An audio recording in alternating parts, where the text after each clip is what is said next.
Bonjour, je suis Pascal. Et je suis Aymeric. On est dans le jus, le podcast hebdomadaire qui explore le monde passionnant de la restauration au Québec. Loin des clichés de la télé-réalité, à chaque épisode, nous recevons une ou un invité. Elle ou il nous partage son histoire, sa passion, ses coups de blues. Allez, c'est parti, on est dans le jus.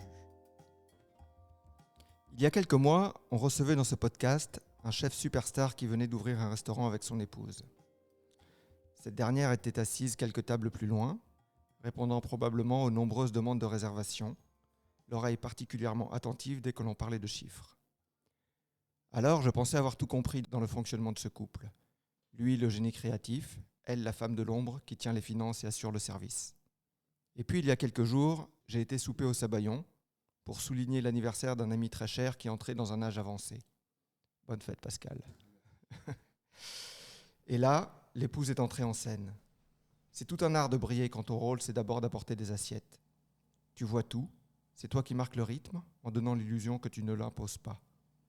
Il est délicat à trouver cet équilibre entre tes interventions et le libre aller des conversations de la table. Ça m'a pris plusieurs jours pour réaliser que les délicieux plats n'avaient été qu'une fraction de cette soirée parfaite, orchestrée par une artiste accomplie. Aujourd'hui, c'est Marie-Josée qui est dans le jus. Salut Marie-Josée. Bonjour, merci pour ça, c'est très joli. Au début, ça partait mal. Femme de l'ombre, moi, c'est un truc que je suis là, je fais oh là là, et puis heureusement, elle s'est rattrapée. Non, mais c'est vrai, dans ce couple avec Patrice Demers, on parle beaucoup de Patrice, parce que c'est le cuisinier, c'est le pâtissier, c'est ses créations, c'est sa cuisine. Et puis, est-ce que toi, tu sens que tu es un peu en retrait ou pas du tout? Je ne sais pas si je dirais en retrait, mais oui, évidemment, je suis peut-être moins dans la lumière que Patrice, mais ça me va très bien. Là. Je ne sais pas quelque chose que je cherche, la lumière ou le fame ou donc, je suis très, très à l'aise. Puis, Patrice est naturellement toujours souriant, toujours heureux, toujours. Fait que ça lui va très bien. Puis moi, j'aime ça être derrière puis faire les petits trucs. Si j'avais pas été en restauration, il y a un métier qui me fascine, mais c'est régisseur à la télé. Donc, c'est des gens qu'on voit pas du tout, mais c'est des gens qui donnent justement, là, dans ton introduction, tu mentionnais donc la question du temps, du rythme, c'est quelqu'un qui est derrière, qui est d'organisation et ça me va très bien. Donc, on a fait quelques mariages aussi dans notre vie et je pense que j'ai presque aimé mieux être dans l'organisation d'un mariage que d'être la mariée le jour de mon mariage. J'ai adoré mon mariage, mais j'ai plus trippé à organiser mon mariage qu'autre chose. Là, donc. Alors, tu dis ça, mais quand on est venu manger ici il y a quelques jours, c'est toi qui étais dans la lumière, là, Patrice. C'était lui qui apportait les assiettes, mais c'était très, très, très marqué que c'était toi qui donnais le rythme, toi qui maîtrisais tout, toi qui voyais tout. C'était impressionnant et beau à voir, et ça donnait vraiment une marque. Ça donnait ta marque à cette expérience. Merci, je suis contente que c'est reconnu. C'est vrai que les métiers de salle, des fois, sont un peu moins mis de l'avant, surtout dans les médias. Dans les dernières années, les chefs sont vraiment devenus des superstars, puis pas juste au Québec, là, à l'échelle mondiale, on a vraiment créé des superstars alors qu'on n'a aucune idée qui est le sommelier ou qui est le maître d'hôtel de chez Noma, et alors tout le monde peut nommer René Redzepi. Et pour plusieurs restaurants, c'est la même chose. Mais moi, je suis là pour mettre en valeur la cuisine de Patrice, pour que les gens passent un bon moment. Et là, c'est vrai que c'est facile parce que j'ai le temps de chouchouter 5-6 tables par soir.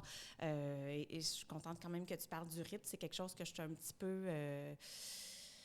maniaque. Donc, les minutes de service, là, et tous les chefs avec qui j'ai travaillé vont pouvoir le dire. Là, donc, alors que souvent, on peut avoir tendance, par exemple, à arrondir aux 5 ou aux 10 minutes. Si moi, je dis le prochain service, c'est dans 8 minutes, bien, c'est 8, là, c'est pas 10. Dans ma tête, chaque minute compte, puis c'est ça qui va donner le rythme de la soirée, puis c'est ça qui va faire que le souper peut se terminer une demi-heure avant aussi, puis pas s'éterniser 30 minutes de trop à la fin d'une soirée. Donc, je suis en effet un petit peu maniaque sur le rythme. J'essaie que ça paraisse pas trop, mais heureusement, Patrice est un gars de minutieux timing aussi, est ouais. extrêmement précis. Il y a des minuteurs partout en cuisine. Donc, on s'entend très bien là-dessus et on est très sur le OK, 4 minutes, ben c'est 4 minutes et c'est pas 5 minutes. Là. Donc voilà, mais oui, c'est vrai que j'essaie de m'occuper des clients et c'est probablement la partie de mon travail qui me fait le plus plaisir de recevoir les gens, d'accueillir les gens et de m'occuper d'eux et d'essayer en effet de... C'est toujours l'équilibre à atteindre de... On veut évidemment qu'ils savent qu'ils sont chez Sabayon, qu'on les reçoit, parler des plats, mais c'est vrai qu'à des tables, je vais beaucoup plus parler, beaucoup plus échanger avec les clients. Puis des clients, des fois, surtout par exemple, quand les gens sont 4, qui là, ils ont leur conversation et je vais essayer d'être le plus discrète possible. Puis je suis pas là pour donner un spectacle, puis je suis pas là pour les interrompre à tous les moments, puis je veux leur laisser avoir leur moment. Fait le but, c'est de s'adapter à chaque table, puis de... Pour notre table, c'était parfaitement réussi. Nous, on était Merci. 4. Donc, on était 4. Mais c'est vrai qu'il y En même avait... temps, vous étiez très curieux, c'est des gens agréables à servir, vous On voulez n'était savoir pas, ce on que n'était pas vous trop mangez. chiant, on n'était pas pas du trop... tout, Non, tu- bon, ça va. Pascal Ça va, d'habitude, moi a une aussi, réputation non, de...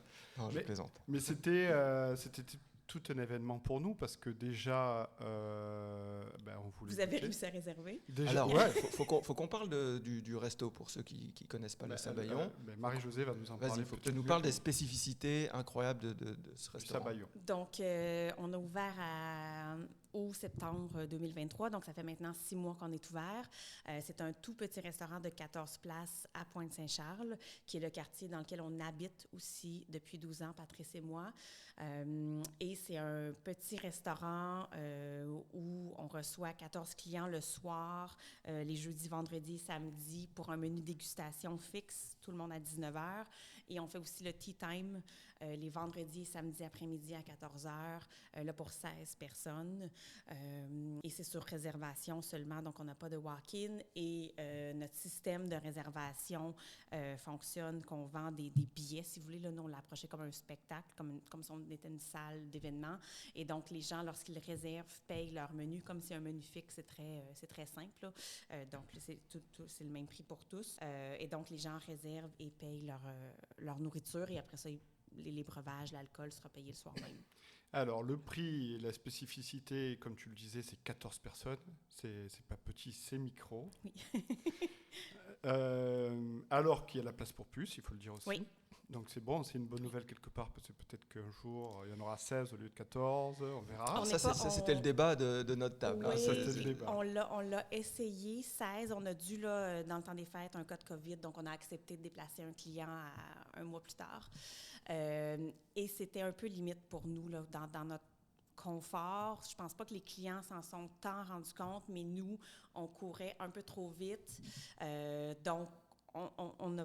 C'est ça, là. Puis c'est arrivé 2 fois qu'on a fait 16 là, pour des petites exceptions et on était moyennement à l'aise. Donc, le chiffre magique est vraiment 14 pour le soir.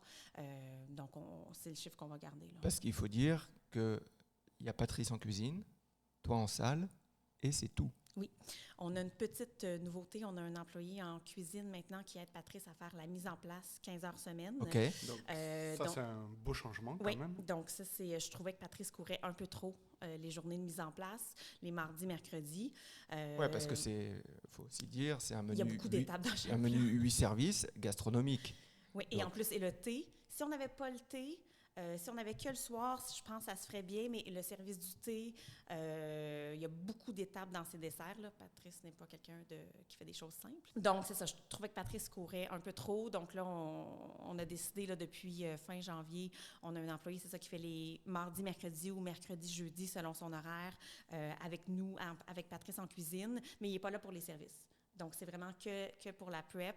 Et le jeudi, on commence le service, on n'est que nous deux et ça roule très bien. C'est très... Est-ce que c'est un projet de vous dire, on pourrait rajouter une personne en service, un busseur ou une busseur, et puis un commis en service, et puis mettre, je ne sais pas, 4 personnes au bar, une petite table de 2 en plus? On l'a calculé. Tu l'as calculé ou on l'a calculé? Oui, je l'ai calculé. Excel est mon meilleur ami. Okay. J'adore Excel, alors que Patrice a de la misère, il n'est pas très Excel. Mais donc, on l'a calculé. Par exemple, je pense qu'on avait, de mémoire, je pense que c'était 8 personnes de plus par soir, et là, avec un employé de plus, là, donc on l'aurait fait à 3, et ça nous donnait 72 $ de plus par semaine à la fin. Alors, là, évidemment, si tu commences, puis là, tu trouves la personne parfaite au début, puis là, tu es comme, c'est génial et tout. Puis là, à un moment donné, cette personne-là va partir. Et là, tu dois retrouver quelqu'un, puis là, on s'est dit, non, tout ce trouble-là, toute cette gestion-là ne vaut pas 72 $ par semaine. 72 $, c'est rien du tout pour exactement. beaucoup plus de des problèmes à gérer. Une certaine gestion et de... donc, le but, c'est de ne pas agrandir. Là, on n'a vraiment pas... l'agrandissement qu'on a fait, c'est 16 pour le thé au lieu de 14. Le thé, ça va bien parce que c'est que 3 services. Donc ça, 16, ça se fait bien. Puis il n'y a presque pas d'alcool. Des fois, là, j'ai des gens qui prennent un petit verre de bulle ou un petit cocktail, mais à peu près pas. Fait que c'est quand même une gestion beaucoup plus facile. Donc ça va, mais le but n'est vraiment pas de... On n'a aucun plan d'expansion, finalement. Là. C'est la formule. Vous êtes content comme ça. On est très heureux de la formule et le restaurant. Alors, on va parler, si tu es d'accord, on va parler un peu de chiffres parce que c'est très interpellant de se dire comment on gagne de l'argent quand on a 14 clients. Surtout qu'il faut dire le prix du menu qui est... Alors, c'est cher dans l'absolu, mais par rapport pour un 8 services, de cette qualité, c'est vraiment pas cher. Là, à combien est le menu en ce moment? On est à 125 $. Ça comprend le service plus taxes. Et l'accord de 20 à 65 $. 125 $ sans les taxes, mais avec le service. Exactement. Comme les gens payent en ligne, on veut qu'il y ait une transaction qui comprend tout. Donc si on compare, c'est 100 $, c'est 105 $, 108 $ oui. Avant taxes et services. Exactement. Pour 8 plats gastro. Oui. C'est ce qui est ridicule. Alors, et il faut dire aussi une chose. Ah, il faut le dire, parce qu'il disait oui, c'est cher, c'est cher. Oui, quand tu dis, je comprends 100 $ le menu, c'est cher, mais par rapport à la qualité que tu offres, c'est pas cher. Par rapport au marché montréalais, en effet, je pense que on n'est pas très cher. Et surtout, il faut dire une chose, c'est que les billets, chaque fois que tu les mets en vente le premier mercredi du mois, ils se vendent en même pas 30 secondes. Nous, on a essayé 3 mois avant d'arriver à avoir des places. Ils se vendent en même pas 30 secondes.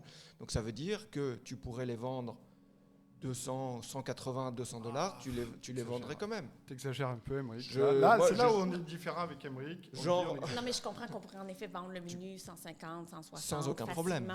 Et ce serait à 150, ce serait encore un bon deal. Mais oui, c'est ça, c'est pas notre objectif. On veut pas devenir un événement, un restaurant d'occasion spécial aussi. Puis oui, là, présentement, c'est vrai que les billets se vendent en quelques minutes, en moins de 5 minutes. Mais tu sais, on comprend aussi, puis on a une vision à long terme. Là, c'est ce que l'expérience donne et qu'on n'est pas peut-être aussi là... qu'on ne s'emballe pas peut-être comme on aurait fait à 28 ans, c'est qu'il va y avoir un nouveau restaurant qui va être très hot et que tout le monde va vouloir aller dans 2 mois, dans 6 mois, dans 1 an. Fait que je ne veux pas nommer personne, mais il y a des restaurants comme ça qui ont été plus que la saveur du mois, là, mais la saveur de l'année, des chefs qui travaillent extrêmement bien, des restaurants extrêmement magnifiques, qui font un très beau travail, mais qui ont montré très rapidement leur prix et qui, là, à l'hiver ou qui des creux de vagues, font des spéciaux, font des tables d'hôtes, finalement, réduisent le menu. Fait que, tu sais, nous, on a une vision, je dirais, beaucoup plus long terme, qu'on est là pour longtemps. On s'est établi ici, on a mis vraiment beaucoup d'amour dans ce projet-là et qu'on va être ici pour longtemps et qu'on ne va pas se retrouver dans 3 ans à faire des spéciaux parce que le menu est rendu à 195 $, puis finalement, puis que de toute façon, je pense que en effet, je pense que, comme tu disais, Pascal, Émeric, les plats étaient assez gastro, mais c'est vrai que Patrice trouve le moyen de super bien travailler des produits moins nobles, mais c'est comme, on avait un plat, je ne sais pas si, je pense que c'était là quand vous êtes venu manger, mais un plat de rutabaga, par exemple, qui est, je veux dire, on va se le dire, qui était travaillé avec du beurre, beaucoup de beurre, et une sauce fabuleuse, mais ça reste que le rutabaga, ça coûte vraiment pas cher, là, je veux dire, dans le sens que notre food cost est excellent. Donc, après ça, c'est le travail. C'est sûr qu'après ça, là, Patrice vient mettre beaucoup d'heures de travail, de recherche, de technique, de beurre dans les plats. Mais c'est ça. Donc, on n'a pas l'intention là, d'augmenter, de doubler nos prix, quoi que ce soit là. Alors, comment vous décidez, tu as décidé du prix, comment vous travaillez le menu? Là, Patrice, il arrive avec des idées et toi, tu lui dis oh là, oh là, oh là, oh là. C'est quoi le food cost c'est moins de 25%, 30%? Ah non, on est on est tout autour de 24 présentement. Okay. Qui est super bon, qui est super bon, mais parce que l'avantage, c'est qu'on n'a pas de perte. Donc, si par exemple, il y a quelques semaines, on avait un plat d'omble au menu, bien, si on avait 14 clients, fois 3 soirs, c'est 42, on commande 42 portions d'omble. On sait exactement, bon, la première semaine, évidemment, de la recette, des fois, il faut que Patrice la standardise, puis là, il en a commandé un peu trop pour être sûr d'en avoir, puis on mange les restants et on en est très heureux. Mais toutes les autres semaines, il sait exactement qu'il y a besoin de 3,2 kilos d'omble. Donc, on a 3,2 kilos d'omble. Donc, c'est la perte dans un restaurant et puis c'est souvent quelque chose, je pense, qu'on ne regarde pas. Puis c'est une erreur, des fois, puis qu'on fait que, je donne par exemple, on commande du flétan, c'est 50 $ le kilo.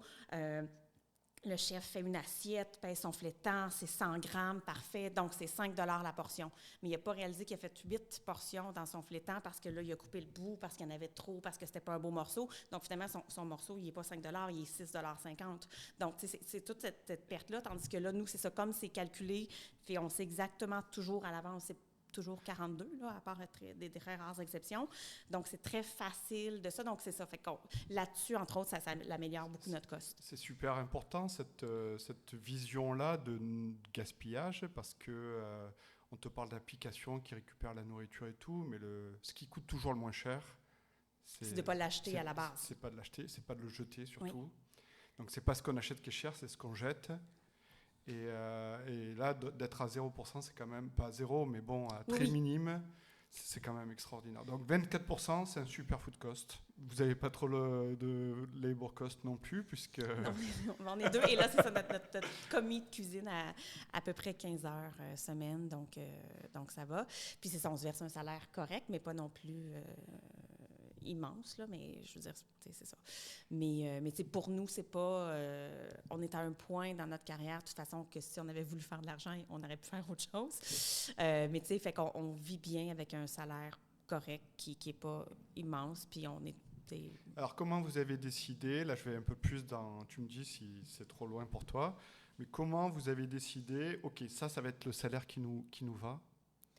C'est le salaire qu'on va devoir se verser, c'est le salaire avec lequel on va vivre. Toi, tu as sorti tes feuilles Excel, oui. Tu as dit, OK, l'hypothèque, elle a tel prix. J'ai fait un tableau en janvier l'année passée, en fait, là, quand on était en une espèce de sabbatique. Donc, c'était presque 6 mois après la pâtisserie fermée. C'est comme là que vraiment l'énergie nous est revenue, puis les idées sont mises à sortir. Puis on a eu cette idée-là de restaurant de 14 places qu'on avait vu, entre autres, à Alba, quand on est allé passer un mois en Italie, quand on a fermé la pâtisserie pour se détendre et se ressourcer un peu. Et on avait vu comme ça, près d'Alba, un couple qui avait un restaurant de, je crois que c'était 18 places, 3 midis, 3 soirs. Et on a vraiment aimé le concept. Donc c'est ça. Donc là, j'ai fait un tableau Excel en janvier l'année passée. Ben, en fait, on est parti pour le salaire, on est parti du salaire qu'on se donnait à la pâtisserie, qu'on savait qu'on arrivait, qui est évidemment pas immense. Il ne faut jamais diviser ça par le nombre d'heures qu'on fait, là. Jamais. Mais, surtout en restauration. Surtout en restauration. Mais qu'on sait qu'on arrive à payer tous nos trucs. Mais c'est sûr qu'on n'a pas on a eu la chance d'acheter un petit condo ici à Pointe-Saint-Charles il y a 12 ans quand personne était encore, quand le quartier n'était pas du tout hot. On a une vieille, pas de vieille, là, mais on a une petite Honda Fit 2016 usagée. Fait que, oui, on sort au restaurant, là, pour les gens qui suivent sur Instagram. Nous, notre dépense. Vous avez un budget restaurant. On est un peu freak, puis c'est notre passion, puis c'est pas mal toute notre vie, là, la restauration. Je comprends ça.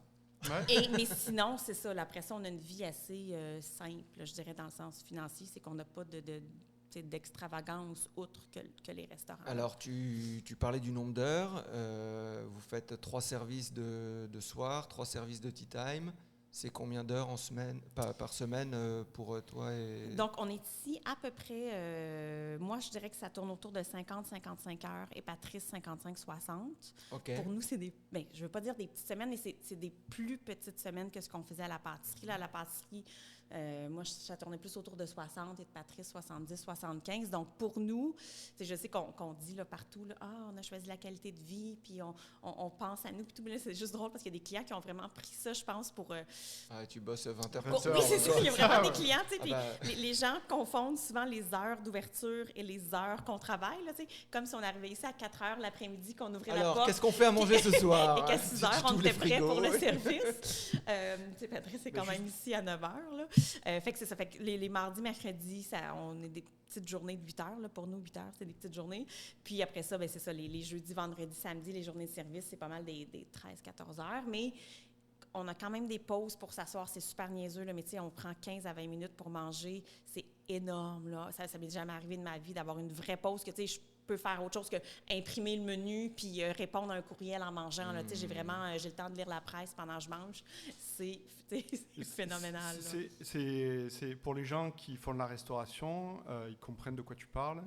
Oui. Pour les gens qui ne font pas de restauration, c'est super rare de prendre 15 minutes. Et même pendant très, très, très longtemps, c'était aussi dans l'esprit, plus tu travailles, plus tu es un guerrier, plus tu es fort en cuisine, plus tu mérites, alors que c'est une nouvelle mentalité, tout ça, de prendre le temps un peu plus. Bon, moi, je ne m'attendais pas, quand tu prends le temps, même moi qui fais partie de la restauration, je ne m'attendais pas à ce que tu me dises, je travaille 55 heures par semaine dans le restaurant, c'est quand même énorme. Oui, mais c'est ça, ça va vite. Là. Les jeudis, vendredis, samedis, on est ici vers 9-10 heures le matin, puis on termine à 11h30. Là. Fait que c'est juste 3 journées de 13 heures, 14 heures, ça fait 40 heures. Ah oui. Fait que voilà. Les vacances. Et là, on rajoute 2 petites journées de 8 heures. Fait que c'est ça, on est autour de... Et en plus, il y a plus la notion de plaisir aujourd'hui, je pense, que ce que tu l'avais avant, non? Ah, mon Dieu, oui. Là, je pense que Patrice en a parlé, entre autres, quand il est venu...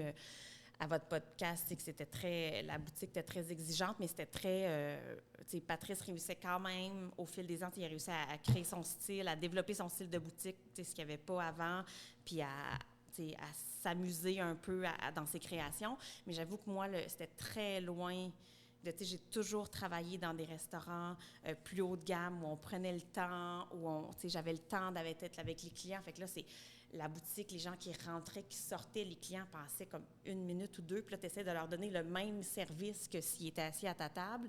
Et en plus, tu sers 200, 300, 400 clients par jour. Moi, c'était très, très loin d'où je venais. C'était, c'est ça, c'est pas la plus belle expérience professionnelle de ma vie. Mais on l'a fait, donc on est content de l'avoir fait, mais c'était très, très difficile. Alors, est-ce que tu peux nous donner ce qui vraiment t'a pesé? Donc, c'est le fait de ne pas gérer un service qualité pendant longtemps, avoir une vraie relation avec le client.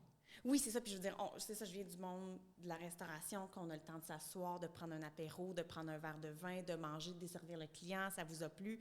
De comprendre les besoins du client. Oui, c'est une relation de 2-3 heures qu'on a avec nos clients. Là, c'était comme parfait, 2 cougnes amandes, 2 tartes citron, merci, 16,89, bonne fin de journée. Mais en même temps, le client venait, avait des attentes. Surtout dans les dernières années, il y avait un super beau buzz sur la pâtisserie.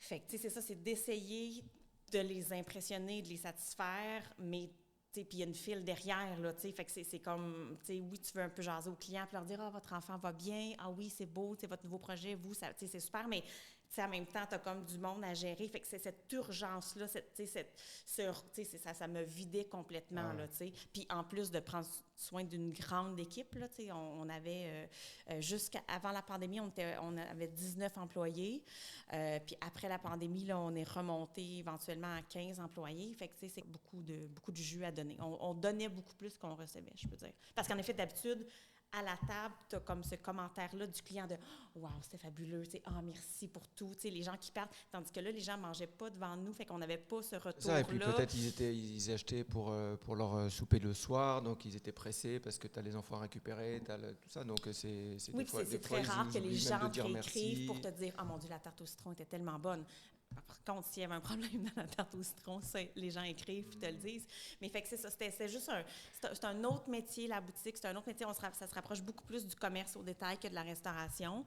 Fait qu'on s'ennuyait tous les deux beaucoup de la restauration. Mais... Quand on était ici, la dernière fois qu'on est venu manger, à aucun moment la porte d'entrée s'est ouverte. Et ça, c'est fou. Oui. Ça a créé une sorte de cocon, alors que la pâtisserie, ça devait tout. Oui. Alors, il suffit que tu aies un petit bruit dans ta porte quand tu l'ouvres, quand tu la fermes. Oui. Au bout de la journée, là, tu as une tête. Oui, c'était surtout que c'était très imprévisible. Donc, on ne le savait pas. Il y a des matins qui partaient très calmes, par exemple. Là, je me dis, OK, j'ai 2 personnes à l'avant, j'ai le temps de faire des courriels et de répondre à la comptable pour le rapport qu'elle m'a demandé. Puis, il y a des matins que tu ouvrais la porte et 2 minutes après, il y avait une ligne dans le restaurant, mais dans la pâtisserie, mais c'était pas... À la fin, on commençait à avoir certains patterns, donc on le savait plus, mais il y avait quand même des moments que tu disais, ben voyons d'où tous ces gens-là arrivent. Et d'autres moments que tu penses que ça va être occupé, et là, qu'il y a 2 clients, c'est tout. Là, fait que c'était très, tu sais, c'est ça, c'était très, très imprévisible. Fait que, et pour le staff, c'est dur de prévoir parce que tu veux assez d'employés pour servir des gens, mais là, tu n'en veux pas trop parce que ça finit par coûter cher à la fin de l'année. Fait que c'est très complexe. Fait que là, ici, le fait de d'avoir ces 14 personnes-là qui arrivent dans tout le même 20 minutes et en effet, c'est nous qui donnons le rythme, c'est un bonheur incroyable. Là. Alors, on a parlé du food cost d'ici. Est-ce que le food cost là-bas, il était de combien? Est-ce que tu le sais? On était plus autour de 30-32. Ça reste quand même très raisonnable. Le food cost allait bien parce que ça reste de la pâtisserie. Fait que, du sucre et de la farine, c'est pas très cher. Fait que même si on prenait du top chocolat, par exemple, le cost allait. Le problème à la pâtisserie qu'on avait, c'était le labor cost, le coût de main-d'œuvre. Patrice, comme je dis, ne fait pas des choses. On avait un biscuit, là, mais même là, il était moulé dans un cercle pour être parfaitement rond. Mais sinon, la plupart des desserts avaient 5, 6, 7 étapes. Donc, il fallait beaucoup de mains en cuisine pour faire les desserts. Donc, le problème, c'était notre labor cost qui était autour de 42, ce qui est assez élevé. Qui restait quand même assez raisonnable aussi, mais en tout cas, ça fait mal. Hein? Boutique, c'est cher. Oui, oui. Puis, je veux dire, il y a des mois qu'on était à 54. Là, donc, c'est ça. Là, c'est ces mois-là qui font mal. Oui, exactement. Donc, le mois de janvier, entre autres. Et l'été aussi, le juillet, pour nous, c'est toujours une catastrophe parce que tout le monde sort, les gens sortent de la ville, c'est la crème glacée, les gens ont moins envie de sucrer parce qu'il fait chaud. Donc, c'était très difficile. Mais c'était vraiment ce qui nous faisait mal à la boutique, c'était le labor cost. Alors, tu arrives ici, qu'est-ce que tu fais? C'est quoi une journée type pour toi? Je m'occupe des courriels d'abord, de répondre aux clients ou aux fournisseurs. Souvent, je regarde les ventes de la veille, je compile ça. Le matin, c'est toujours un peu la comptabilité, paperasse, courriel. Ensuite, je m'occupe toujours de la carte des vins aussi. Donc, commander le vin, aller chercher une commande, la placer, imprimer les menus. Et ensuite, avant le service, là, il y a toute la partie ménage, évidemment. Là, donc, laver le plancher, les salles de bain, préparer la salle, vérifier les menus. Mais c'est vrai qu'on n'a pas de... C'est quand même le fun parce qu'on n'a pas de journée typique. Là, on peut quand même bien jouer dans notre journée, surtout les mardis, mercredis. Et c'est ça, quand on est en service, après ça, là, à partir de 2-3 heures, on est vraiment en mode, il y a un service qui s'en vient. Et même le vendredi, samedi, c'est plutôt là, à midi, on se prépare pour le service du thé. Une fois que le service du thé est terminé, on se prépare pour le service du soir. Mais c'est ça reste des tellement petits volumes que c'est quand même simple. Là. C'est pas, on n'arrête jamais, mais on court jamais non plus. On n'est jamais, il n'y a pas de bon, il n'y a pas le bruit de l'imprimante. C'est tellement, j'en parlais avec quelqu'un l'autre fois, on n'a pas de bruit d'imprimante. C'est tellement, le nombre de cauchemars qu'on fait dans notre vie parce que l'imprimante sort. Même tu sais, quand tu manges au resto et que tu es de l'industrie, là, tu l'entends au loin, là, ça te met un petit coup de frisson, là, et puis à la fois tu te dis, c'est pas mon problème aujourd'hui, mais ça te rappelle... mais quand même, nous, on est terrible. Je veux dire, quand on sort au restaurant, on a évidemment beaucoup d'amis de la restauration, mais ça arrive qu'on sorte avec nos amis qui sont pas de la restauration, mais on voit tout, là, t'es comme, non, ils sont dans le jus, non, là, ils n'ont pas la table, non, la table est pas prête. Est-ce que ça te stresse quand c'est le cas? Ça m'est arrivé tellement de fois de me dire, je vais me lever puis je vais aller les aider. Tu vois là, que les gens sont dans le rush puis que ça va pas bien, puis tu sais, mon Dieu, que j'aimerais ça aller les aider, mais là, j'essaie de pas m'en mêler, de rester assis. Mais oui, donc c'est ça, pas d'imprimante, pas de bruit, donc ça allège quand même les choses, là. On en a un peu parlé tout à l'heure, là, les réservations. Moi, je te confirme que c'est pas en 5 minutes que ça part pour tout le mois, c'est en 30 secondes. Donc, tu dois avoir beaucoup de clients qui n'arrivent pas à avoir des places, qui sont parfois frustrés et qui te le font savoir. Et qui te le font savoir. Est-ce qu'ils te le font savoir, j'imagine, de façon un peu des fois agressive ou maladroite? Quand même, je dirais que pour le moment, là, c'est le seul irritant qu'on a au restaurant. C'est la seule chose négative qu'on a, c'est tous ces clients-là qui sont vraiment pas contents de ne pas avoir de table. Puis je comprends très bien. Puis là, je comprends que c'est une attitude, tu sais, on est extrêmement privilégié d'avoir ce problème-là. Là, puis tout le monde est comme « Ah, c'est un beau problème. » Mais bon, ça reste un problème qu'il faut qu'on gère. Donc, c'est sûr que, c'est moi, ma pire journée du mois, c'est toujours la journée... Le premier mercredi mercredi du mois, je le sais, là. Puis maintenant, je le sais. C'est rendu que je me programme le gym à la fin de cette journée-là pour aller me défouler parce que, je veux dire, moi, dans la vie, ce que je veux, c'est rendre les gens heureux. Là. Je veux que les gens viennent dans mon restaurant et repartent avec le sourire puis me disent « Oh, on va revenir. Ah, c'était une soirée fabuleuse. » C'est ça que je veux, là. Fait que là, cette journée-là, il y a plus de gens pas heureux que de gens heureux. Là. Fait qu'il y a en moyenne, nous, on voit donc sur le site Internet à midi pile, quand on relâche les réservations, en moyenne, on tourne autour de 450 personnes qui sont sur notre site, donc qui sont des gens qui essaient d'avoir des réservations. Et remplir un mois, c'est environ 110 réservations. Donc là, déjà... Donc, il y en a à peu près 300 qui ne sont pas contents. Non, même pas ça, parce que tu n'achètes pas pour une personne. Bien, c'est exactement. Tu achètes pour 2 ou 4 personnes. Donc, mais tu sais, je veux dire, par exemple, en mai, on avait 10 dates à 14 places, donc c'est 140 places pour le soir qu'on avait de disponibles. Donc, si on dit que c'est toutes des tables de 2, ça reste toujours bien 70 personnes. C'est 70 tables, là. Fait que, tu sais, mais je pense que les gens ne comprennent pas des fois à quel point c'est petit. Il y en a des fois, il y a aussi des, tu sais, je comprends, il y a des clients qui n'ont pas réalisé qu'on avait 14, qui savent qu'on est petit, mais qui pensent que c'est 25.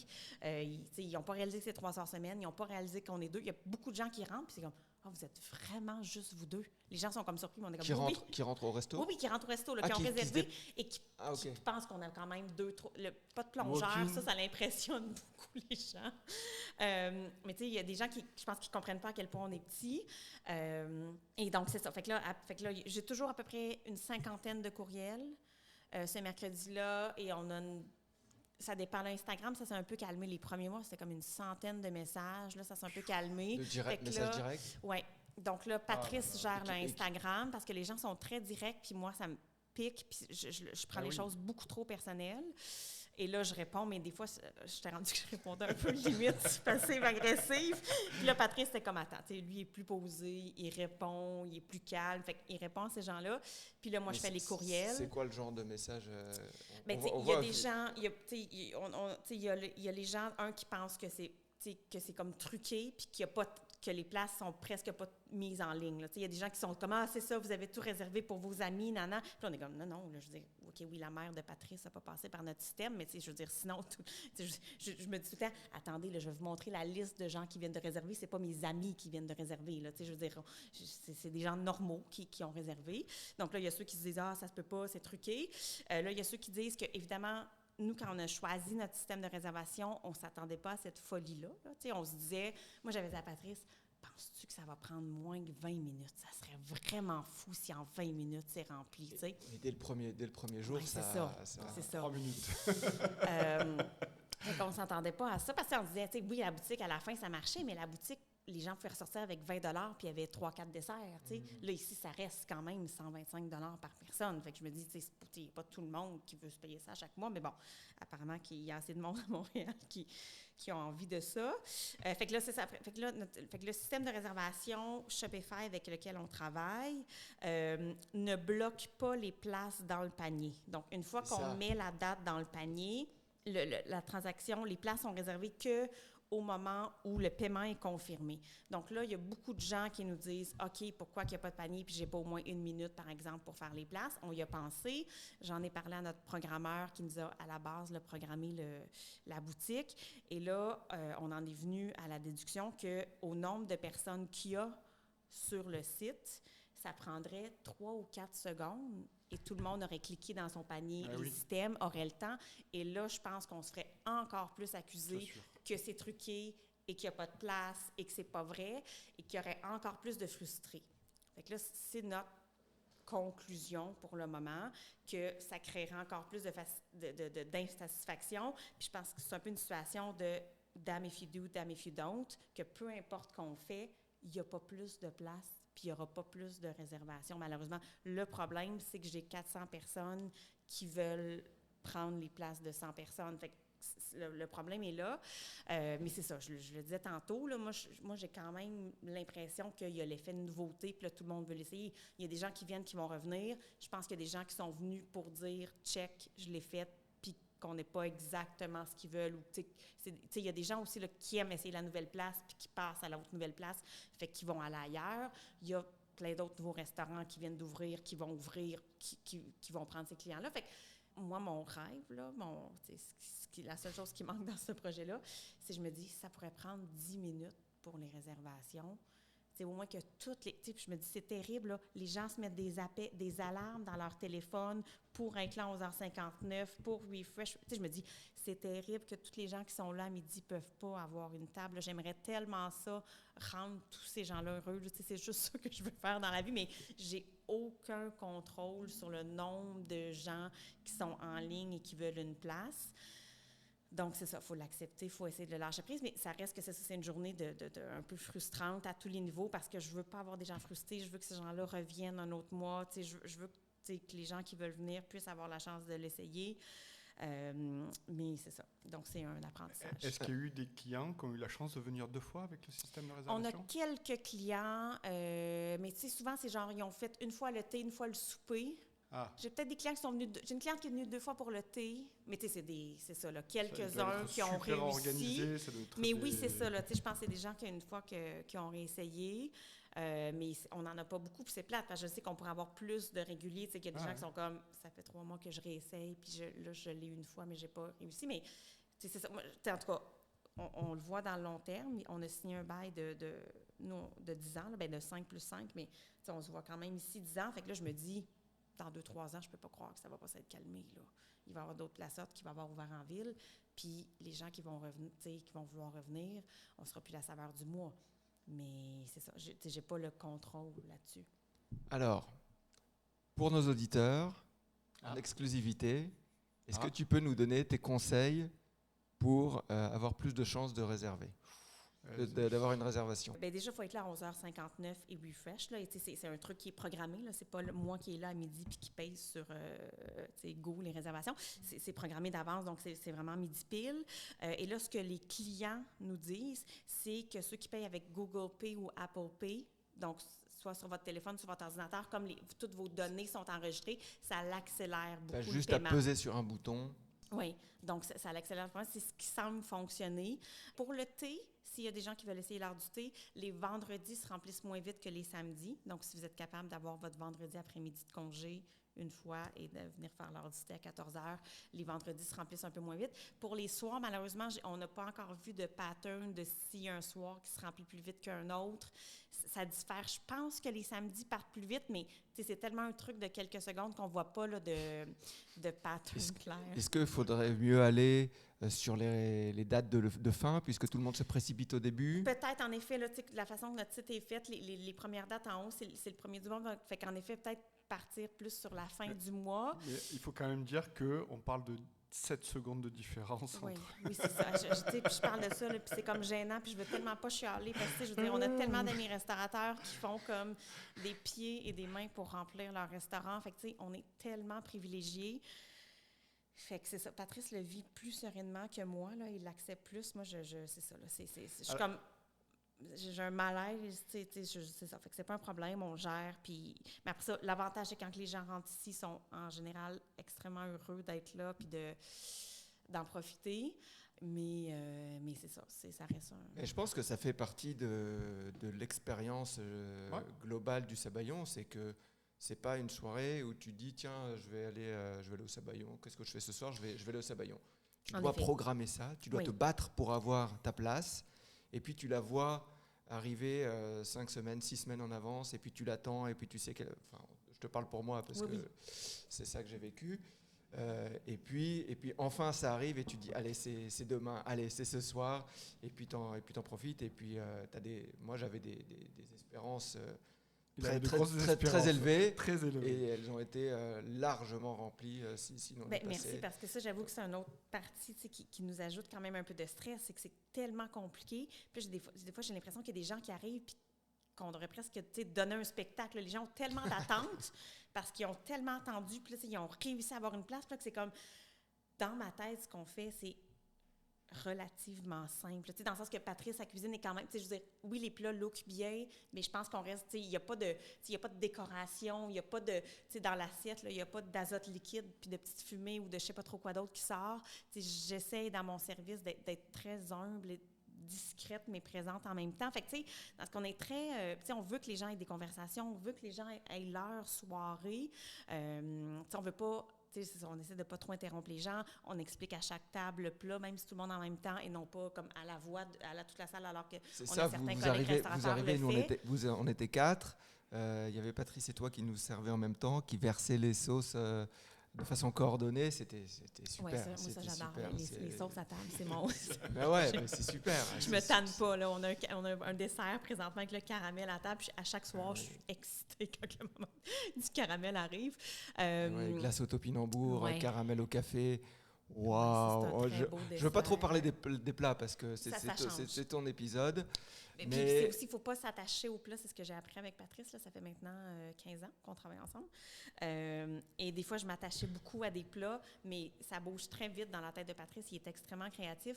Fait que, tu sais, les plats, tu sais, ils ne restent pas si longtemps. Là. À part certains classiques, ça bouge beaucoup. Fait qu'il faut accepter qu'un plat parte. Donc là, le caramel, je sais qu'il est en train de partir parce que le printemps arrive et ça sera autre chose qui va le remplacer. Puis il faut je veux quand même préciser quelque chose parce que tu as dit c'est des plats relativement simples et tout. Non. C'est des Non. plats qui sont très travaillés, mais je veux dire, je pense qu'ils ont un look simple. Je dis que dans ce que c'est ça, les gens, des fois, s'attendent. J'ai l'impression que les gens s'attendent à tellement, parce que c'est tellement dur d'avoir une table, que moi, j'ai tellement peur qu'ils soient déçus puis qu'ils disent Ah, c'était ça, Sabayon? Ah, c'était pas ordinaire, Non, mais je non, dis, non. je pense que c'est bon, Non, mais des fois, je me les dis plats, à quel point les gens capotent pour. En tout cas, moi, tu sais, nous, c'est ce qu'on fait, on le fait juste bien. C'est comme le restaurant qu'on aimerait venir manger dans notre tête. On s'est imaginé le restaurant parfait pour nous. Fait que, tu sais, tant mieux que ça rejoint les gens, puis que ça plaît à beaucoup de monde, mais c'est ça, moi, j'ai pas l'impression que c'est si complexe ou si, je sais pas comment le dire, là, mais que c'est si exceptionnel. Je veux pas que ça paraisse comme la fausse humilité, là, mais je veux dire, nous, c'est ça qu'on fait. C'est là-dedans qu'on est heureux. C'est notre vision de la restauration en 2024. Puis peut-être que ça va sûrement évoluer dans le temps. Là, en 2034, ou même en 2029, ça sera sûrement autre chose, mais c'est ça. Fait que, j'ai toujours peur que les gens aient trop d'attentes et qu'ils soient déçus finalement d'avoir eu cette table-là. non. Peut-être il y en a qui sont déçus, mais je vous le confirme, là, les plats sont vraiment d'une très, très, très haute facture. Patrice a un style très, très marqué. Ça peut paraître simple parce que c'est généralement trois ingrédients principaux dans l'assiette qui sont très marqués, qui sont très complémentaires, mais qui sont chacun très travaillés. C'est un style très définissable, très reconnaissable et qui est absolument magnifique, ultra contemporain. Les présentations sont à la fois minimalistes, mais gourmandes et travaillées. C'est superbe. C'est superbe. Mais oui, je ne disais pas ça pour non plus réduire le talent de Patrice. J'ai la chance d'avoir rencontré Patrice, qui a un talent incroyable, puis moi qui réussit à m'impressionner encore après toutes ces années. Puis surtout dans la dernière année et demie, qui a vraiment défini son style salé. Au début, avant New York, il était tellement stressé. Il a fait tellement de tests à la maison. On a un couple d'amis qui habitent tout près. Puis au moins une fois par semaine, on les invitait à souper pour tester des recettes. Là, puis eux, ils ont été super heureux. Ah ben Même si on n'habite pas à côté, s'il n'est pas Non, certain, mais là, ça je veux va, bien, là, je veux bien on est venir. à l'étape de faire moins de tests, mais tu sais, Patrice, tout est très travaillé, tout est très réfléchi, mais tu sais, moi, ce que je me dis toujours, c'est dans la vie, c'est de faciliter la vie pour que lui soit heureux, puis créer les plats qu'il crée, puis je sais qu'à ce moment-là, ça rend nos clients heureux. Fait que, tu sais, moi, j'essaie de m'occuper de tout le reste sauf la cuisine pour que lui n'ait pas à s'inquiéter de quoi que ce soit d'autre que ses plats, tu sais. Parce que vous êtes partenaire de vie, mais vous êtes aussi partenaire de travail depuis combien de temps? Donc, c'est ça. Ça fait 15 ans qu'on travaille ensemble. On a commencé à travailler au Lalou ensemble en 2009. Lalou, et maison mythique ça aussi. Ça fait 14 ans qu'on est en couple. Fait qu'on était 1 an et demi à être collègues et amis. Et on est devenu un couple après. Fait que je pense que c'est pour ça aussi qu'on a une super bonne dynamique de travail. C'est qu'on était déjà habitués de travailler ensemble. Puis après ça, on est devenu un couple. Mais tu sais, dans le sens que il y a souvent même des employés, bien là, à un moment donné, je pense que tout le monde a su qu'on était un couple, mais dans les premières années, il y a des gens qui ne le savaient pas, puis que ça se remarquait pas au travail. Tu sais, qu'on est très les deux dans notre truc, on est très complémentaires. On ne fait pas du tout les mêmes choses. On a des caractères assez différents aussi. Fait que ça permet qu'on se complète super bien, qu'on a nos tâches définies. Donc, c'est ça. Mais fait que ça fait 15 ans qu'on travaille ensemble. Fait que, on se connaît parfaitement bien. Là, Avant le Lalou, tu as travaillé où? J'ai travaillé au Vauvert, qui était le restaurant de l'Hôtel Saint-Paul à l'époque, qui avait succédé au Cube. Et avant ça, j'avais travaillé chez l'Épicier. OK. Mais en fait, ça va faire 30 ans l'année prochaine que je travaille en restauration. C'est pas que je suis très vieille, c'est que j'ai commencé très jeune. Mon père a acheté un restaurant quand j'avais 12 ans. Où ça? À Shawinigan, en Tu Mauricie. viens de Shawinigan? Oui, je viens de cette région-là. Là, OK. En tout cas, j'ai bougé en Mauricie. Mais, et donc, mon père qui était plus un entrepreneur, là, un homme d'affaires qui a saisi une opportunité d'affaires. Il y avait eu d'autres entreprises avant, puis là, il a acheté un restaurant qui était comme le restaurant chic du coin, on va dire, là. Les années 90 avec 4 pages de menu, puis bon. C'est ça, mais donc, dès que j'ai eu 14-15 ans, j'ai commencé, au début, c'était comme, je préparais les paniers de pain, je remplissais les pichets d'eau, je me suis mis à débarrasser les tables, à remonter les tables, à devenir hôtesse, à devenir serveuse, à devenir, tu sais, mais Est-ce que tu aimais ça? Oui. Ou tu te posais pas la question, Non, j'aimais ça. J'aimais être avec les gens. J'aimais mon frère, tu sais, qu'on a grandi clairement dans la même famille, a à peu près pas travaillé au restaurant. Mon père a acheté ensuite des casse-croûtes. Là, mon frère a plus fait les casse-croûtes l'été. Mais moi, j'aimais ça. J'allais rencontrer les clients. Tu sais, j'étais comme, tu sais, fait que quand dès que je venais secondaire, je m'en allais le THQ. C'était super clair. Et du côté, fait que, tu sais, ça, c'est mon père qui fait que j'ai grandi là-dedans. Là, puis c'était une vieille maison ancestrale. Puis on habitait en haut du restaurant.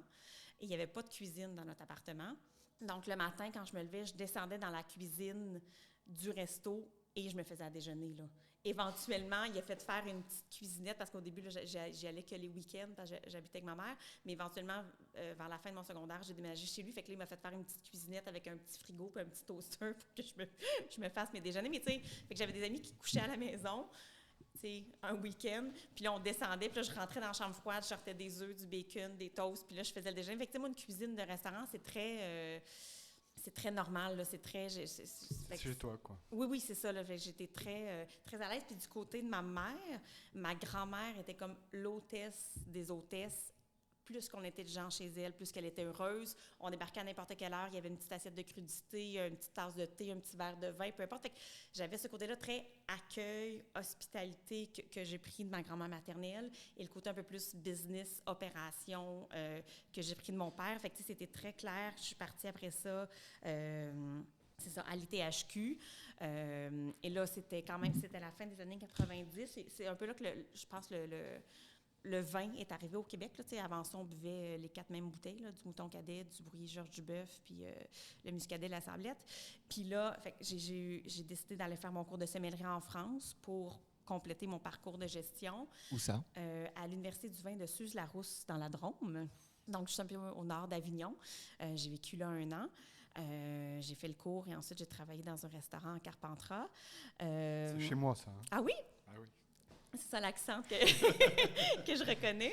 Le sud de Lyon, c'est tout la même chose.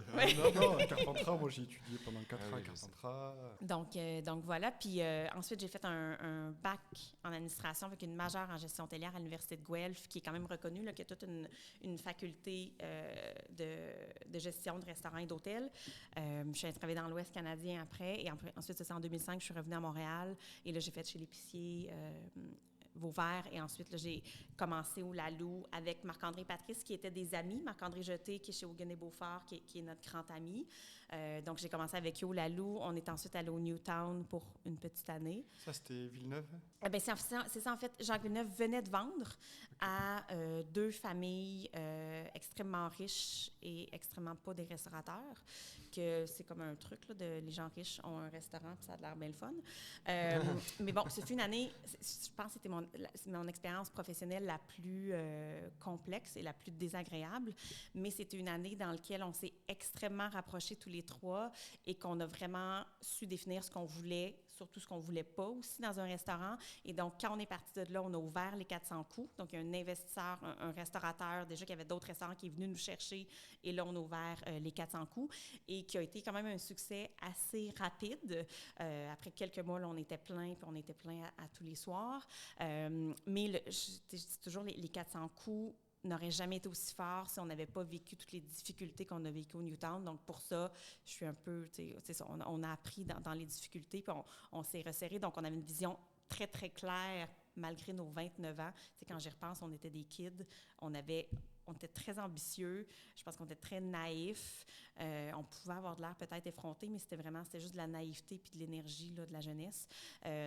Et donc, on a ouvert les 400 coups à 29 ans. Ça a très bien fonctionné pendant 3 ans. Nous, on est partis après, mais le restaurant a continué quelques années. Puis là, Patrice et moi, on a ouvert Patrice Pâtissier, puis Marc-André a ouvert Hogan et Beaufort. Et ça reste, on avait juste envie d'expériences professionnelles différentes, mais ça reste notre meilleur ami, puis on est encore très, très près de Marc-André. Là. C'est fou parce que la vision de Marc-André, elle est plus dans l'expansion. Oui, on est très différents. En effet, puis on blague souvent là-dessus. Puis Marc-André aime ça. Marc-André, c'est un leader naturel. Il aime ça avoir une équipe, puis il aime ça motiver ses troupes. Il aime ça, puis il est très à l'aise là-dedans. On est en vacances, il y a un dimanche, son téléphone sonne. Pour lui, c'est pas un problème. Il répond, il gère le truc. Puis nous, c'est ça. On a vraiment envie d'un petit modèle. Pour nous, là, c'est ça, là, répondre à des textos quand on est en vacances. Des fois, c'est comme tel fournisseur, OK, ça. Ah, là, un employé. Je sais, fait qu'on a cette vision-là très différente, mais je pense quand même que ça reflète que présentement, en restauration, les petits. Il faut soit être très petit, peut-être pas aussi petit que nous, là, mais les petits modèles flexibles ont beaucoup d'avenir. Ou sinon, les plus gros, je pense que c'est les moyens que c'est très compliqué. Ça peut être plus dur, tandis que là, Marc-André, par exemple, à son échelle, là, tu as un comptable qui est à temps plein pour toi parce que tu as 4 business. Tu as quelqu'un qui s'occupe de tes ressources humaines. Oui, parce que Marc-André Hogan de Beaufort, c'est le restaurant plus gastronomique, la buvette chez Annette, le service traiteur, et les deux boucheries. Et les boucheries.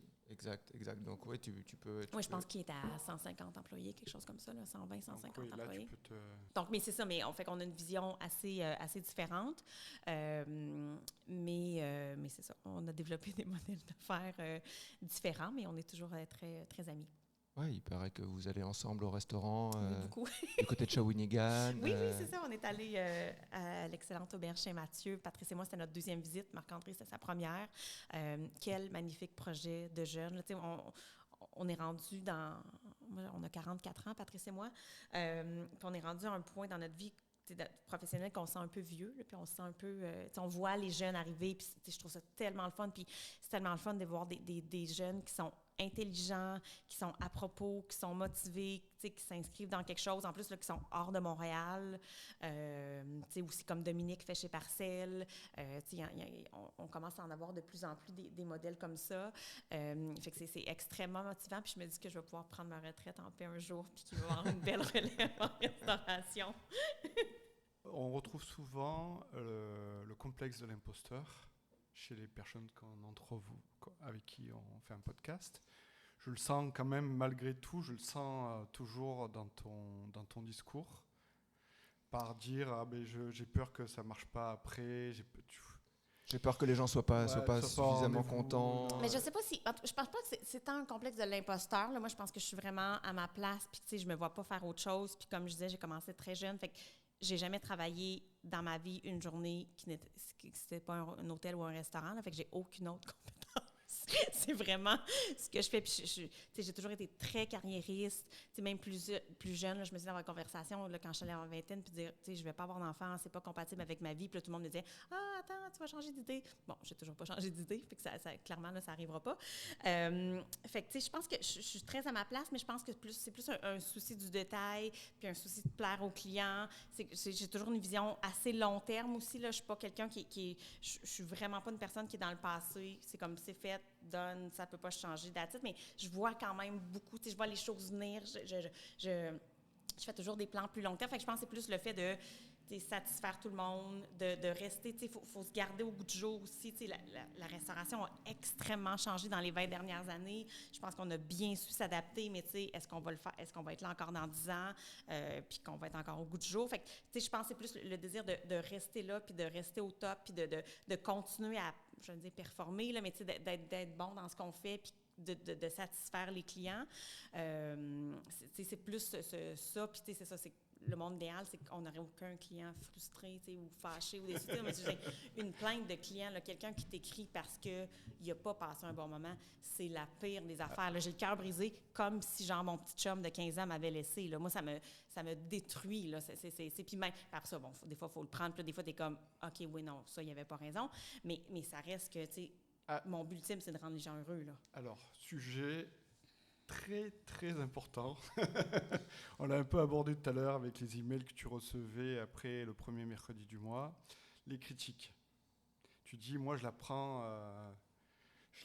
oui. Ça fait mal, oui. Ça fait mal. Et ça, c'est un sujet qu'on n'a pas encore abordé, et parce qu'on veut prendre le temps de l'aborder. Donc, si ça ne te fait rien, on va aller un peu là-dedans. Là. Toi, depuis, je n'ai pas regardé, mais depuis que vous avez ouvert le Sabayon, vous avez reçu des critiques qui n'étaient pas bonnes? On n'a pas... des critiques comme journalistiques ou des critiques de clients? Critiques Google. On va aborder aux Google. journalistes. Oui, ça a payé des affaires. Ah. J'ai pas activé la page Google. Il y a des clients, je pense que tu peux comme... Ouais. Fait que là, il y a des clients qui nous ont noté. Fait que là, je pense qu'on a quand même des bonnes notes. Je suis allée voir, honnêtement, je pense 3 fois en 6 mois, parce que c'est l'affaire qui m'énerve le plus. Fait que, je pense que quand les clients partent d'ici et me disent qu'ils sont heureux, c'est ça que je veux retenir. Il y en a un, mais je veux dire, c'est super niaiseux, là, mais il y en a un que j'ai vu, puis là, comme, ils disent que tout est parfait, puis ils te mettent 4. Alors ça bon, mais là, moi 5, là. Après ça, je m'en fous un peu. On a quand même la chance de... Mais à la pâtisserie, ça me rendait complètement folle. Des gens qui... Ah, ben là, ils n'ont plus de tarte au citron, comment ça? Puis là, t'es comme... C'est ça ta critique? Puis là, tu me mets 2 étoiles. Fait que j'essaie de faire fi de ça, de me fier plus à ce que les gens disent. Si les gens prennent le temps de m'envoyer un courriel, évidemment, je vais répondre. Mais, c'est ça. Fait que j'ai pas... activer notre page Google. Fait que là, il y a des gens qui laissent des avis, mais... Toi, tu la regardes pas. Tu l'as pas réclamé, ta page. Je ne l'ai pas réclamée, elle n'est pas rayée, je reçois rien par courriel. Tu la regardes pas parce que tu veux pas, parce que c'est trop dur, ou parce que... Ouais. Alors, mais parce que là, j'ai quand même la chance que la vie générale est très bonne, là. Fait que, tu sais, si je sais pas, si j'étais peut-être plus jeune et que je me dis, OK, il faudrait s'améliorer, mais là, tu sais, ça me tourne trop dans la tête pendant trop de jours. Fait que Patrice la regarde plus que moi, puis il me le dit si jamais il y a quelque chose qui vaut la peine d'être adressé. Patrice, c'est le filtre, puis c'est ça, il est plus détaché. Là. Je sais pas si c'est un truc de gars ou de... Mais je sais pas, mais de caractère, mais c'est ça. Donc, alors, c'est quoi qui te touche le plus? C'est quelqu'un qui te dit « Ah, c'est super, 4 sur 5 » ou alors quelqu'un... Parce que la perfection n'existe pas. Oui, parce que la perfection n'existe pas. J'ai jamais eu 20 sur 20 aux examens. Il faudrait qu'il y ait un 4.5, ou qu'ils mettent 10 étoiles. Les virgules, les décimales, il faudrait qu'ils mettent les décimales. Non, mais sur 10, fait que là, tu dis, OK, c'était top, je mets 9, je serais contente. Non, mais il faut être clair avec le système de notation. 4 sur 5, c'est pas une bonne note. 5 sur 5, c'est bon, mais c'est pas... Non. Parce que ça baisse ta moyenne. Ça baisse ta moyenne de 4.6. Google, 4 sur 5, c'est pas une bonne note. Il faut arrêter, je pense, de se fier. De toute façon, moi, c'est toujours ça, c'est qui sont les gens qui ont assez de temps de libre dans leur vie pour aller écrire une critique sur Google? Nous, c'est pour ça, je pense. Mais quand même, non, il faut se connecter, il faut aller à la place, il faut écrire ton petit texte, il faut mettre... En tout cas, écrire ton texte. Moi, je fais jamais ça, là, je veux jamais laisser... À part des amis, genre, qui viennent d'ouvrir, que j'y vais, puis là, je m'en vais leur mettre un 5 étoiles en disant « Bravo, la gang! » Je suis arrivée 3 fois dans ma vie, mais sinon, j'ai pas assez de temps de libre, là. Mais... je sais pas où je m'en allais avec ça. Mais c'est plus fâchant pour toi, un 4 sur 5, quelqu'un qui te dit parfait, ou quelqu'un qui te met 1 sur 5 et qui ne met pas de commentaire? Ah non, là, si tu me mets 1 sur 5, c'est sûr que je t'écris, là. Je veux savoir qu'est-ce qui est arrivé, là. Puis dans le sens que je veux... S'il y a eu un problème, on n'est pas parfait, là. S'il y a eu un problème, je veux le savoir puis je veux le régler, là. Mais dans le sens que je pense que ce qui me fâche le plus là-dedans, c'est que c'est fait de façon un peu anonyme puis que ça bloque les gens. Tu sais, si ton steak était froid, dis-moi-le sur place, je vais t'en recuire un et je vais te le servir chaud. Là, je veux dire, c'est déjà arrivé là, il y a des problèmes. Puis dis-moi-le et ma job, c'est de régler et de te proposer une solution, tu sais. Mais c'est ce qui est difficile, c'est que c'est par après, puis là, tu peux pas rien faire. Des fois, en plus, c'est même pas le vrai nom, tu sais, là, c'est Michel 999, puis là, t'es comme, voyons, c'est qui Michel qui est venu Là, manger? tu vas voir Puis s'il là, a fait des critiques avant. Fait que c'est ça, fait qu'on essaie de se détacher de ça et d'être plus sur ce que les gens, puis ce qu'on travaille aussi, puis je pense que c'est une des raisons du succès qu'on a, puis du nombre de clients qui veulent venir manger, c'est qu'on s'occupe des gens dans la vraie vie, puis qu'on porte beaucoup d'attention. Moi, dans ma tête, le marketing, à notre échelle, c'est le bouche à oreille. Là, puis je sais que ça a l'air super vieux, puis là, que tout le monde est comme « Ah non, il faut faire des pubs, il faut Facebook, il faut faire un concours », chose que je déteste. Il faut faire, tu sais, non, occupe-toi du monde qui rentre dans ton restaurant. Laisse faire le concours, là, puis laisse faire, tu sais, comme, je ne sais pas quelle autre pub, tu sais, que tu peux faire. Occupe-toi du monde qui rentre. Souviens-toi du monde qui rentre. Tu sais, j'avais un couple samedi qui sont venus manger, ils sont 4. Puis là, ils rentrent, puis ça fait 15 minutes qu'ils sont là, puis je me dis, je les ai vus, mais pourquoi? Puis là, tu sais, j'essaye, tu sais, si je peux recréer un lien rapidement avec ce client-là, c'est un 10 points bonus, là, tu sais. Et là, finalement, ils me commandent le vin. Puis là, je fais, ah, mais c'est ça, vous aviez bu ça aussi la dernière fois, vraiment, vous tripez sur les Barolo. Puis ils ont fait, tu sais, mais là, c'est au moment qu'ils ont commandé le vin que je me suis comme souvenue, tu sais, à quelle table il était la dernière fois, qui avait bu ça, puis là, tu sais, tout d'un coup, tu sais, tu sais ça, t'as 10 points bonus avec ce client-là. C'est drôle, tu te souviens pas des clients par leur face, mais par ce qu'ils ben boivent. Non, mais ça dépend, j'ai une mémoire très, très visuelle. Fait en fait, ça, je me souviens d'où il était assis. Mais tu sais, des clients, là, je me souviens là, des clientes qui sont venues l'autre jour et je les sers depuis le Lalou et je me souviens elles étaient à la 72 au Lalou quand je les ai servis il y a 15 ans. Je me souviens à quelle table ils ont mangé quand une d'elles a pris sa retraite au Newtown. Tu sais, fait que j'ai très, très... c'est ça, fait que je prends des photos dans ma tête, puis ça reste. Fait que là, eux, quand ils sont venus samedi, je me suis dit, ah oui, c'est vrai, la dernière fois, ils étaient à 22, puis ils ont bu la même bouteille. Donc là, tu sais, c'est... Mais tu sais, c'est ça, fait que le but, c'est de s'occuper des clients quand ils sont là, laisser faire tous les autres artifices. Il faut juste s'occuper des clients quand ils sont là. Puis moi, je me dis, c'est le bouche à oreille qui va faire parce que, tu sais, tu as bien mangé, tu le dis à ta sœur, tu le dis à ta voisine, tu as aimé ta soirée, tu le dis à ton collègue. C'est juste ça qui compte, là. Puis je pense que c'est pour ça qu'on a un aussi grand bassin de clients qui nous suivent parce que ça fait 15-20 ans qu'on s'occupe de ces clients-là, qu'on est là, qu'on est content de les recevoir. Il n'y a pas 150 façons, là. Il faut juste être là. Puis, c'est vrai que nous, puis je vais être très à l'aise si des anciens collègues m'accusent de micromanagement. Je micromanage au possible, puis je suis très à l'aise avec ça, mais je suis là puis je m'occupe de mes clients, tu sais. Fait que oui, c'est déjà arrivé que, tu sais, avec des trucs qu'on avait des employés, que, tu sais, là, il y avait une table VIP ou un client régulier que je m'imposais peut-être un peu plus à la table parce que c'est des relations qu'on construit sur des années puis qu'on veut qu'ils continuent sur des années, tu sais. Là, c'est sûr qu'ici, c'est facile parce que c'est Patrice puis moi qui s'occupe de tout le monde. Mais c'est ça, fait que j'essaie de me détacher de plus en plus de tous ces critiques-là. Alors, on a abordé les critiques Google et du grand public. Les critiques de journalistes, est-ce qu'il y en a qui t'ont touché? Oui, quand même. Puis, évidemment, on les lit beaucoup. Là, c'est sûr que là, ça fait longtemps que je fais ça. Fait que moi, j'ai connu la fin de Françoise Keller qui publiait des articles. On a eu après ça, la grande époque. Là, mais il y avait Marie-Claude Lortie à la presse et Leslie Chesterman à la Gazette avec une certaine compétition un peu entre les deux. Mais on les redoutait, mais en même temps, on voulait qu'ils viennent dans ton resto. Fait que déjà qu'ils viennent, t'es comme, OK, on est assez important pour avoir une critique, mais en même temps, on avait peur. Jusqu'à temps. Il faut savoir souvent que ça prenait 2-3 semaines là, entre le moment qu'ils viennent manger et que la critique sort. Quand on était au Newtown, Leslie Chesterman est venue, on venait d'arriver, on était là, je me souviens exactement à la table qui était mangée, il y avait du staff qui n'était pas encore formé à notre goût, on capotait, puis ça a pris 3 ou 4 semaines avant que l'article sorte. Il y a eu comme 2 ou 3 samedis soirs, parce que c'était l'époque des journaux papier, après le service, on allait boire des bières pour attendre le premier magazine à 3-4 heures du matin. La première, aller sur le coin de la rue, acheter le journal. On salue les jeunes auditeurs qui nous écoutent. Et là, et de lire la critique, finalement, on s'était fait ramasser, on s'était fait détruire. Mais en même temps, vous le saviez? Marie-Claude, non, on ne le savait pas que c'était pour être à ce point-là, mais en même temps, c'était un peu tôt. Là, on venait d'arriver et on avait un gros bateau à tourner de bord, Mais bon, elle est venue, puis on a appris de ça. Mais, on a cette étape-là, que c'était 2 personnes qui ne faisaient que ça, que les journaux avaient les moyens de leur laisser payer la facture, qu'elles venaient vraiment, là, on ne savait jamais, elles réservaient par leur nom, on le savait quand elles se pointaient, parce que nous, on les Tu les reconnaissait, mais connaissais. il y a des restaurants qui ne reconnaissaient pas aussi, là. Et donc, on avait quand même ça. Il y a eu même le Journal de Montréal pendant des années, il y avait Thierry Darès, il y avait des palmarès qui faisaient à la fin de l'année. On avait quand même un petit, mais intéressant écosystème de critiques. Il y a le En route, que ça fait quand même longtemps qu'il est là, qui sort les 10 meilleurs nouveaux restaurants de l'année. Je veux dire, ça fait longtemps. Là, Patrice, en 2004, au Chèvre, avait été nominé. Fait que, ça fait plus que 20 ans qu'ils sont là.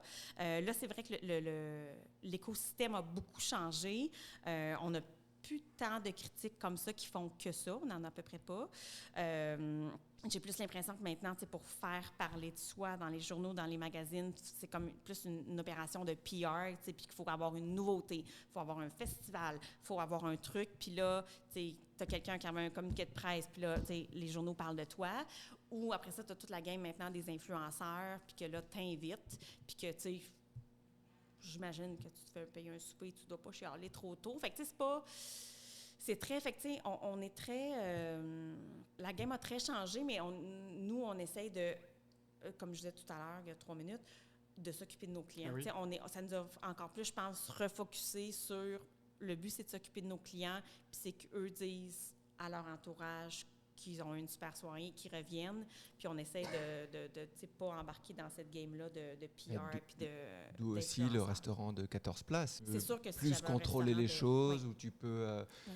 plus... ben, tu sais, c'est plate à dire, mais bon, tu as une note moyenne de 2 sur 5 sur Google. Tant que tes clients ils sont là et que tu sais qu'ils sont contents, c'est ça qui est important. Oui, c'est ça. Et tu n'as pas besoin de je pense. contrôler Google parce Non. que tu n'as pas besoin de Google pour faire venir 14 clients par soir. Non plus. Mais non, c'est un très drôle de... Je sais pas, moi, je suis pas à l'aise. Tu sais, je me dis, je serais pas à l'aise là, d'inviter quelqu'un ici, puis tu t'attends pas à une critique partiale, évidemment. De toute façon, souvent, c'est pas des critiques, c'est pas des gens qui ont le vocabulaire, c'est pas des gens qui ont l'expérience, c'est pas des... Tu sais, je veux dire, on sent pas une cuisine complexe, mais tu sais, je veux dire, faut avoir goûté des sauces dans sa vie, il faut avoir goûté des cuissons, faut comparer. Tu sais, là, c'est comme un...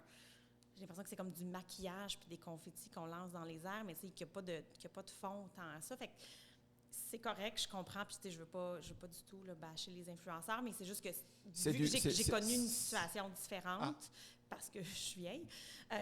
Et donc, ben, en même temps, tu sais, je veux dire, à l'époque, on chialait, là, je veux dire, entre nous, les restaurateurs, je veux dire, on a déjà bâché Marie-Claude, puis Leslie, puis tous les autres, parce que, tu sais, ben là, il a dit ça, puis c'était pas ça. Puis ça reste que finalement, avec le recul, c'était quand même mieux qu'aujourd'hui, je pense. Puis c'était quand même intéressant, puis c'était quand même... Tu sais, moi, je me disais, la première fois, c'est Leslie qui est venue au Vauvert à l'époque, puis qui m'avait nommée comme sommelière à l'époque. Puis c'était la première fois que je voyais mon nom écrit dans le journal. J'ai appelé ma mère comme à 7 h du matin un dimanche. Ma mère pensait que j'étais malade, parce que habituellement, évidemment, je dormais. Mais j'étais tellement énervée. J'étais comme, maman, mon nom est dans le journal. Tu sais, c'était comme... Puis tu sais, je m'en souviens encore, là. Fait que tu sais, je pense que c'était quand même intéressant. Mais c'est ça, les médias n'ont plus d'argent, fait qu'il n'y a pas de... Est-ce que tu l'as revu, Leslie Chesterman, et tu lui as reparlé de cette fameuse critique ou pas? Non, je pense que j'avais jamais dit que je pourrais y écrire, mais tu sais, on se parle quand même, là, avec les années, on finit par se connaître. Fait que, tu sais, je pense qu'elle sait qu'on appréciait son travail au 400 coups. Il nous a fait une super critique. Mais c'est quand même une erreur, je trouve, pour un ou une critique professionnelle, d'aller au tout début d'un restaurant, au tout début d'un... Ah, mais pour ça, oui, ça j'y avais dit, puis de façon un peu beaucoup maladroite sur Twitter à l'époque. Puis on s'était chicanés, Leslie et moi, puis on était des années à ne pas se parler. Ouais. Mais je prends le blâme que c'était maladroit de la façon que je lui avais répondu, mais en même temps, je pense qu'elle avait quand même, c'est ça, je pense qu'elle n'avait pas réalisé, parce qu'entre le moment qu'on avait annoncé qu'on arrivait au Newtown et le moment qu'on avait vraiment commencé, elle, je pense qu'elle avait pas, tu sais, je pense qu'elle pensait que dès l'annonce, on était là, alors que c'était comme on arrivait un mois plus tard. Fait que, tu sais, elle pensait qu'elle venait après genre 2 mois, mais ça faisait comme 3 semaines qu'on était là. Mais tu sais, c'est pas la fin du monde, là. J'ai fini par dormir, puis tout. Mais tu sais, fait que, en tout cas... Fait que c'est ça, fait que ça arrive, il n'y a personne de parfait. Puis c'est ça, je pense que Leslie avait quand même un point de vue intéressant là-dessus. Puis c'est quand même le fun que finalement, même si elle n'a plus son boulot à la Gazette, qui est quand même présente dans l'écosystème là, de la bouffe au Québec, puis avec, entre autres, son blog, ses livres, et le Tribune Radio. Fait que je pense qu'il nous faut des gens comme ça qui ont une expérience puis qui comprennent ce qu'on fait aussi. C'est quand même fou qu'aujourd'hui, il n'y ait plus cette masse de critiques là. Mais c'est une question de budget, c'est la budget. crise des médias là, à ce Ouais. moment-là, c'est que les médias n'ont plus d'argent pour payer. Donc, les critiques sortent à peu près pas. Là, la presse en fait, je pense, une par mois. Si je De me moins en trompe pas, moins. là, de moins en moins. Puis, tu sais, ça reste que... Puis, je comprends leur choix, puis ils ont décidé de le faire pour parler de façon relativement positive des restaurants, puis de mettre là-dedans. Puis, tu sais, c'est vrai qu'on... Tu sais, économiquement, les restaurants, ça a changé aussi. Puis, je comprends que, tu sais, le but, c'est pas de rabaisser personne, puis de... Tu sais, je vais pas dire briser des carrières, là, mais tu sais, je veux dire, à l'époque, c'était plus rough. Puis, tu sais, il y a du monde il y qui avait se le- il y a- détruire Il y avait sur des... Tu parlais de Marie-Claude Lortie, il y avait le fameux « J'y retourne ». Tu sais, à la fin de l'article, Oui, elle faisait toute sa oui, critique, c'est et puis à ça. la fin, c'est « J'y retourne ». Oui, Non, ou non. non, ou Des fois, c'était peut-être. des fois, ou c'était je leur genre laisse du temps, mais quand c'est c'était rare. non, en effet, là, Puis des fois avec raison, des fois moins, mais tu sais, là, on a toute notre opinion, mais non, fait que tu sais, je comprends que c'est ça, le système a changé, mais on n'a plus de... Tu sais, je trouve que pour les jeunes chefs, tu sais, là, nous, on est rendu à un point que, comme tu disais, Patrice a son style, on a notre style de restauration, on est très défini, on s'assume, tu sais, parfaitement, mais tu sais, pour un jeune chef... Tu sais, c'était quand même quelque chose de le fun qui te situait, qui te permettait de te recentrer des fois ou de, tu sais, d'établir ton nom aussi. Tu sais, bon, maintenant, ça passe beaucoup par les réseaux sociaux. Puis c'est plate parce qu'il y a des chefs hyper talentueux, mais qui sont pas à l'aise sur les réseaux sociaux. Fait qu'on passe un peu à côté. Ou l'inverse, il y en a des très talentueux sur Instagram, mais que malheureusement, leur nourriture n'est pas aussi savoureuse qu'elle look. T'sais, on est beaucoup, je trouve, puis ça, c'est à l'échelle mondiale, là, je parle pas juste à Montréal, mais il y a beaucoup de plats maintenant, là, les petits dressages là, en écailles, là, on peut-tu arrêter, s'il vous plaît? Bien, si c'est bon, c'est une chose, mais tu sais, je veux dire, là, on est beaucoup dans le visuel, dans le look, mais après ça, si ton plat goûte rien puis il n'est pas assaisonné, c'est ça, on est cette dystopie-là un peu qui est différente de, il y a la vie sur les réseaux sociaux, puis il y a la vraie vie, puis ce qui se passe dans ta bouche quand tu manges. Donc là, ça fait à peu près 1 heure qu'on est avec toi. Oui. Un peu plus. Et on est là, je suis là, je dis, tu as beaucoup de travail, mais il y a le thème fondamental qu'on n'a pas encore abordé, le vin, Oui. quand même. Ah ouais, on n'a pas parlé de vin. Non, on n'a pas du tout parlé de vin. Oui, mais en même quoi. temps, ça me va. Tu sais, pour moi, la sommellerie a toujours été complémentaire au reste de ma formation. Tu sais, je me définis plus comme une restauratrice, comme une maître d'hôtel, que comme une sommelière. Tu sais, j'adore le vin, puis je suis contente d'en servir aux clients, mais je pense que j'ai pas la passion et j'ai pas les connaissances que plusieurs de mes collègues sommeliers ont. Tu sais, c'est ça, j'ai une approche un peu plus... Et là, il n'y a pas le syndrome de l'imposteur dans ce que tu viens de dire. Ben non, dans le sens que si... Non, mais dans le sens que je fais pas de concours, je fais pas de... Tu sais, je veux pas être... Tu sais, moi, ce qui me fait vraiment plaisir, c'est de trouver le bon vin pour, tu sais, Quand mon même. client au restaurant. Fait que, tu sais, ma force, c'est pas d'avoir toutes les appellations. Puis, tu sais, des fois, encore en Bourgogne, je suis comme... Oh mon Dieu, Côte de Nord, Côte de Beaune, Côte de Nuit. Ah non, attends, là, ah non, oui, c'est ça. Ou les premiers crus, je ne les sais pas par cœur. Mais tu sais, je veux dire, je ne suis pas du tout dans cette espèce de théorie excessive-là. Mais tu sais, de goûter un vin, de me souvenir ce que ça goûte, et là, de voir un client, puis je vais beaucoup, on n'en a pas parlé, là, puis j'ai probablement l'air d'une personne très rationnelle et très comptable avec mes tableaux Excel, mais je suis aussi une personne extrêmement intuitive. Puis je pense que je suis très bonne pour spotter une table au restaurant puis dire « Ah oui, eux autres, ils vont boire ça ou ça. » Et c'est assez rare que je me trompe, c'est de trouver, en fonction de ce que j'ai en stock, évidemment, la bonne bouteille pour les bonnes personnes. Tu peux donner des exemples un peu justement de comment tu associes une table à une bouteille? C'est genre complètement... Bien, c'est très intuitif, là, puis des fois, Patrice a bien peur de mes intuitions, dans le sens que je suis intuitive pour beaucoup de choses. C'est comme le local ici, là, je divague un peu, mais quand on est rentré, en 4 minutes, je savais que c'était notre local. Là, à la pâtisserie, ça m'a fait la même chose.